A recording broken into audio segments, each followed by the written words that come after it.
The spoon trembled in Miss Chinyere's hand as she collapsed to the classroom floor, gasping for air while 15 pairs of terrified eyes watched their beloved teacher convulse. But how did one of Enugu's most trusted nursery teachers end up here, poisoned by her own greed? This story will shock you. Morning Dew Nursery School gleamed under the Nigerian sun, its yellow walls bright with painted flowers and alphabets. Parents dropped off their children every morning with smiles and trust, never suspecting that behind those cheerful gates their little ones were suffering in silence. And at the center of it all stood Miss Chinyere, beautiful, elegant, with a smile that could melt any parent's worry. "Good morning, my darlings." Chinyere sang out as children filed into her classroom, their tiny backpacks bouncing with each step. She wore her signature purple gown, her hair perfectly styled, her voice dripping with honey. Come, let Auntie help you with your bags." 5-year-old Ngozi clutched her Hello Kitty lunchbox tightly. Her mother had packed jollof rice with chicken, her favorite. Inside the classroom, colorful mats covered the floor, and cheerful posters decorated every wall. Chinyere knelt down, her perfume sweet and overwhelming. "Let me keep your lunch safe, my dear," she whispered, gently prying the box from Ngozi's small fingers. "You know Auntie always checks for germs first." "Yes, Auntie," Ngozi mumbled, watching as her lunchbox joined 15 others on the teacher's desk. At break time, the children gathered in a circle for their routine songs. "If you're happy and you know it, clap your hands." They sang with innocent joy, their voices filling the room. Chinyere smiled, swaying with them, but her eyes kept darting to the pile of lunchboxes. "Okay, my loves, let's wash our hands for lunch." She ushered them to the small sink in the corner. As they formed a line, giggling and splashing water, Chinyere moved to her desk. Her fingers worked quickly, opening Ngozi's container. The aroma of jollof rice hit her immediately. She glanced at the children, their backs turned, and lifted a spoonful to her mouth. The rice was perfect, rich with tomato and spices. 1 spoonful became 2, then 3. She moved to another box. Fried plantain and beans. Another box. Yam porridge with fish. Her appetite seemed endless, insatiable. "Auntie, we're done washing," a small voice called. Chinyere quickly closed the containers, wiping her mouth with the back of her hand. "Good, very good. Now let me check your food for germs before you eat." She brought the boxes to the children, but Ngozi stared at her half-empty container with confusion. "Auntie, where is my chicken?" Chinyere's smile never wavered. "Oh, my dear, it was spoiled. Bad chicken. Auntie removed it to protect you from sickness. You should thank me." Ngozi's eyes filled with tears, but she nodded. What could a 5-year-old say to challenge a teacher? This became the daily ritual. Chinyere's appetite grew bolder with each passing week. Some days, children went home with completely empty lunchboxes. Some cried from hunger during afternoon lessons. But when parents asked questions, Chinyere had ready answers. "Your child is very playful, Ma." She threw the food away. "He shared with his friends. Such a generous boy. The food had stayed too long in the heat. I had to throw it away for safety." Parents believed her. Why wouldn't they? Miss Chinyere was the teacher everyone loved, recommended, praised. She never raised her voice, never showed impatience. She was perfect, or so everyone thought. But children know things adults often miss. They whispered among themselves during playtime, their small voices heavy with fear. "Auntie ate all my meat yesterday," one boy said. "She finished my moi-moi," another added. "My mummy will be angry if I tell her," Ngozi said, her voice barely a whisper. "She said I must respect my teachers." The fear was real and suffocating. When 6-year-old Kamsi gathered courage to complain that Auntie had eaten her food, Chinyere's response was swift and cold. "You are a liar," she snapped, her sweet voice suddenly sharp as glass. "Go sit in that corner. Face the wall. No playtime for you today." Kamsi sobbed quietly in the corner while other children watched, learning their lesson. Silence was safer than truth. Then came that Wednesday morning, when everything began to unravel. The children were learning their numbers, counting colorful blocks on the floor. Ngozi raised her hand to answer a question, but as she stood up, the room spun around her. Her small body crumpled to the mat like a discarded doll. "Ngozi!" Chinyere rushed forward, but the panic in her voice was theater, not genuine concern. "Someone get water! Quick!" The assistant teacher ran in, and together they carried Ngozi to the school clinic. The little girl's lips were pale, her breathing shallow. The school nurse checked her temperature, felt her pulse, and asked the question that made Chinyere's heart skip. "When did she last eat?" "She had breakfast at home, I'm sure," Chinyere said quickly. "Her mother always feeds her well." But Ngozi's mother, Mrs. Obi, thought differently when the school called. She arrived within 20 minutes, her wrapper flying behind her as she ran into the clinic. Ngozi was conscious now, sipping sugar water, but weak. "My baby, what happened?" Mrs. Obi cradled her daughter's face. "I was hungry, Mummy," Ngozi whispered. "Very, very hungry." Mrs. Obi's eyes narrowed. "But I packed your lunch this morning. Your favorite jollof rice with 2 pieces of chicken. Where's your lunchbox?" Chinyere appeared in the doorway, her face a mask of concern. "Mrs. Obi, I checked the lunch. The chicken had gone bad in this heat. I had to remove it for safety." "Both pieces? And you didn't think to inform me?" Mrs. Obi's voice was ice. Something wasn't adding up. She had packed that food fresh that morning, and it was barely noon. That evening, Mrs. Obi questioned Ngozi gently as they sat on their bed at home. "Baby, tell Mummy the truth. What happens to your food at school?" Ngozi's eyes filled with tears. Her small hands twisted the edge of her dress. "Auntie Chinyere eats it, Mummy. She says she's removing germs, but she eats everything. If we complain, she punishes us." Mrs. Obi felt rage boil in her chest, but she kept her voice calm. "Thank you for telling me, my love. Don't worry. Mummy will fix this." The next morning, Mrs. Obi prepared a special lunch.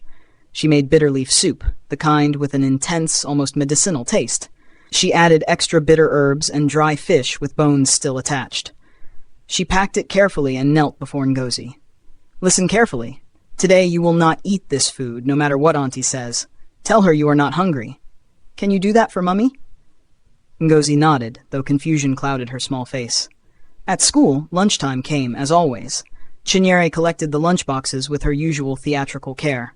When she opened Ngozi's container, the pungent smell of bitter leaf hit her like a slap. She grimaced, her nose wrinkling. But pride, or perhaps addiction to her routine, made her take a spoonful anyway. The bitterness exploded on her tongue. She forced herself to swallow, then another spoonful, and another. By the time she finished, her mouth tasted like medicine and regret.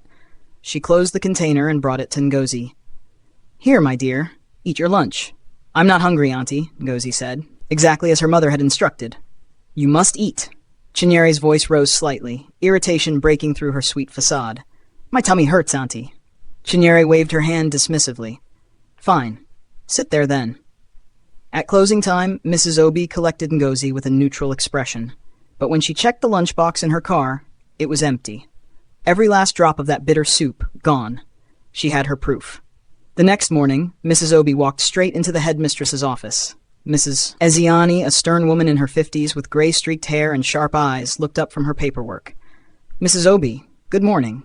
Is everything all right?" "No, Ma, everything is not all right." Mrs. Obi's voice shook with controlled fury. "Miss Chinyere has been eating my daughter's lunch every day, and when I tested it with food my daughter hates, the food still disappeared." Mrs. Eziani's eyebrows rose. That's a serious accusation. Miss Chinyere is one of our most dedicated teachers." "Then watch her," Mrs. Obi challenged. "Watch her during lunchtime. The children are suffering, and we are paying school fees for our children to starve." Mrs. Eziani's face hardened. "I will look into this matter personally." For the next 3 days, Mrs. Eziani became a shadow. She positioned herself where she could see into Chinyere's classroom through the window. She watched during break times, during lunch hours, and what she saw made her blood run cold. Chinyere moved through the lunchboxes like a woman possessed, tasting, eating, devouring. Some days she finished entire meals before giving the children mere scraps. The children's faces told the story her eyes had missed: fear, hunger, resignation. But Mrs. Eziani wasn't ready to confront Chinyere yet.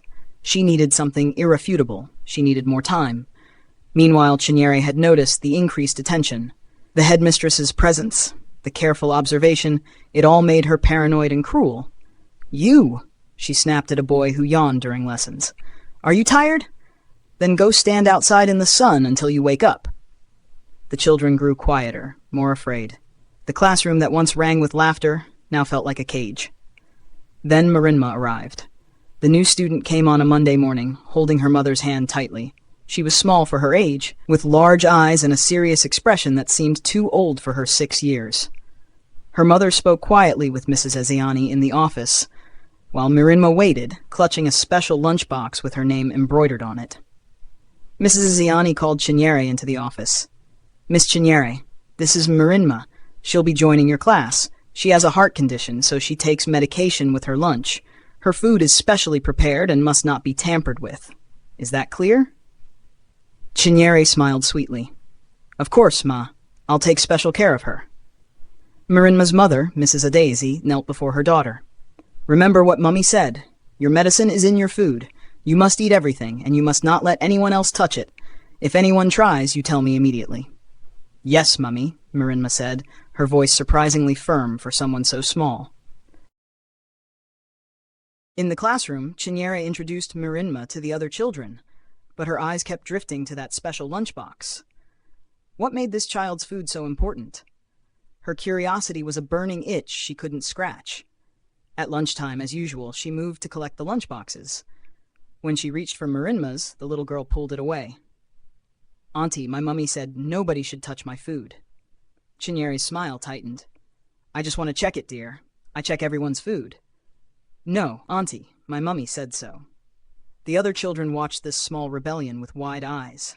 No one had ever said no to Auntie Chinyere before. Chinyere's face flushed with humiliation and rage, but she forced her voice to remain level. "Fine, keep it then."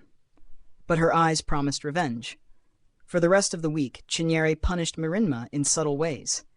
She excluded her from group games. She ignored her raised hand during lessons. She seated her away from other children during story time. Mirinma endured it all with quiet dignity, but she always guarded her lunchbox. Chinyere's obsession grew. What was in that food? Why was it so special? The mystery consumed her thoughts. On Friday afternoon, after the children had gone home, she stayed late in the classroom, pretending to grade papers. Mirinma had left her lunchbox behind by accident. Chinyere stared at it for a long moment. The office was far away. The building was quiet. Her hunger, both physical and psychological, overwhelmed her better judgment. She opened the container. Inside was rice and stew, but mixed throughout were small white tablets, partially dissolved. The smell was ordinary, nothing special. Chinyere's stomach growled. Just a little taste, she thought. No one would know. She ate it all. The next morning, Saturday, Chinyere woke up feeling strange. Her heart raced like she'd been running. Sweat soaked her nightgown, though her room was cool. She brushed it off as anxiety from the week's stress. She took some paracetamol and rested. Monday morning she felt worse, but dragged herself to school anyway. During the morning assembly, the children sang the national anthem while Chinyere swayed slightly, her vision blurring at the edges. In her classroom she tried to teach, but the words wouldn't come out right. Today we learn. Her tongue felt thick, clumsy. "Auntie, are you okay?" Ngozi asked, her small voice filled with genuine concern despite everything. "I'm fine. Chinyere reached for her desk to steady herself, but the room tilted violently. Colors bled together like wet paint. The children's faces swam before her eyes. She heard her own voice, distant and distorted, saying words she couldn't understand. Then the floor rushed up to meet her. She collapsed in a heap, her body convulsing, foam forming at the corners of her mouth. The children screamed, their voices a chorus of terror. They scrambled backward, pressing themselves against the walls. Ngozi ran to the door, shouting for help at the top of her lungs. "Help! Auntie is sick! Help us!"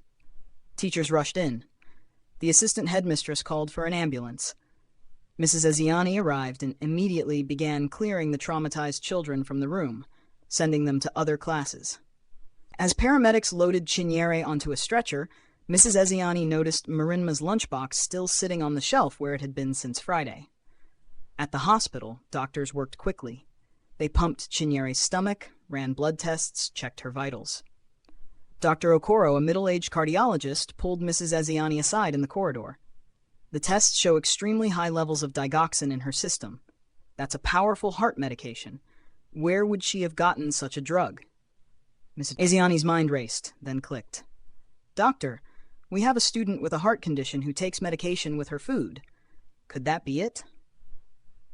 If she ingested a child's full dose meant to be taken over days, combined with her body weight and the timing. Yes, that could cause exactly what we're seeing. She's lucky to be alive. This could have been fatal. Mrs. Eziani felt sick, not from sympathy for Chinyere, but from the realization of how deep this betrayal ran. She had eaten a sick child's medicated food, risking not just the child's health but her own life, all because of uncontrolled greed.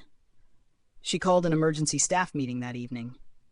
Mrs. Adae's, Miranma's mother, was invited. Mrs. Obi was invited. The pieces came together like a horrible puzzle.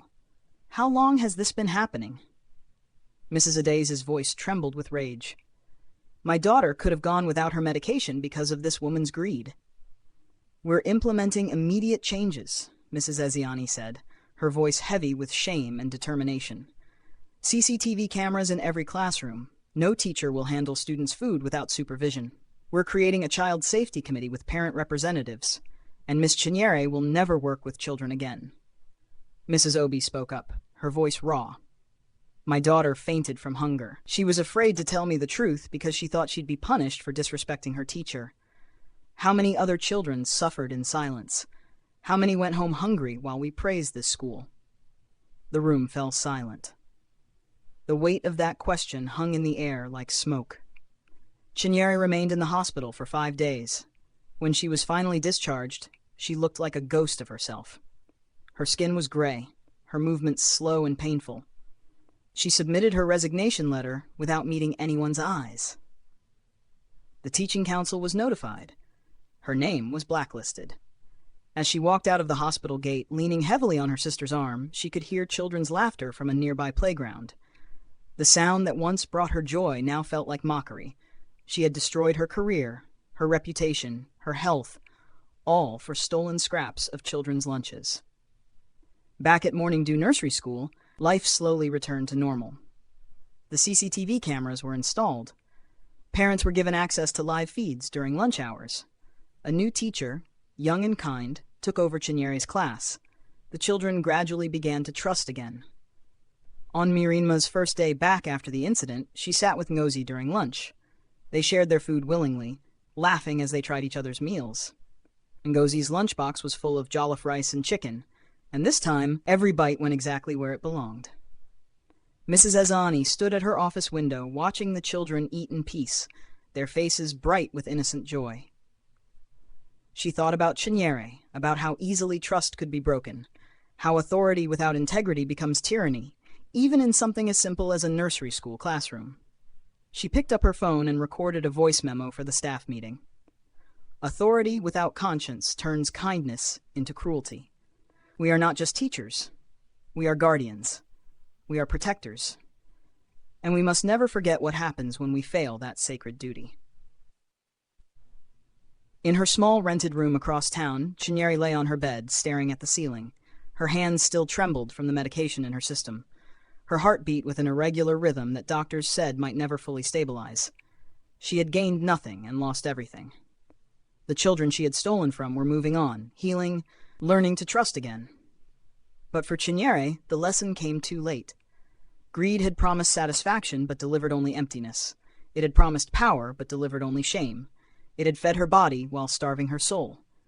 And now, in the quiet of her room, with nothing but regret for company, she finally understood. True wealth was never found in what we take from others, but in what we give, protect, and nurture. If you found this story powerful, hit that subscribe button and turn on notifications so you never miss our next moral story.